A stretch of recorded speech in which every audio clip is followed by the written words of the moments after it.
কোকে একটা ঢোক দেন, তারপর একটা সার্চ দেন। আসসালামু আলাইকুম রহমতুল্লাহি ওয়া বারাকাতুহু। আসলে এদের সাহস দেখে তো আমি রীতিমতো অবাক হয়ে যাই।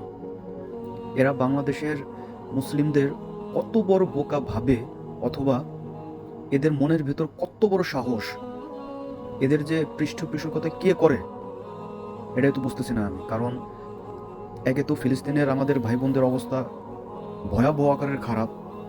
আমরা না পারি কিছু করতে, না পারি তাদের সাহায্য করতে, আমরা একটু মন খুলে সাহায্য করবো সেই সিস্টেমও নাই।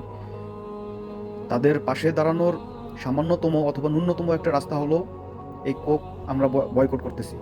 এই বয়কটের ভিতর এদের বাংলাদেশে 90% 95% মুসলিম দেশে বসে এদের কত বড় সাহস, এই কোক কোম্পানি অথবা এই যারা অভিনয় করছে এদের কত বড় কলিজার সাহস যে এরা কোকের উপর ভুল তথ্য দিয়ে এরা ভিডিও বানায় আর এই এই অ্যাড শোতে এরা পারফর্ম করতেছে। মানে এরা বাংলাদেশের মুসলিমদের সম্পূর্ণ বোকা ভাবতেছে যে মুসলিমরা সব ভুলে গেছে।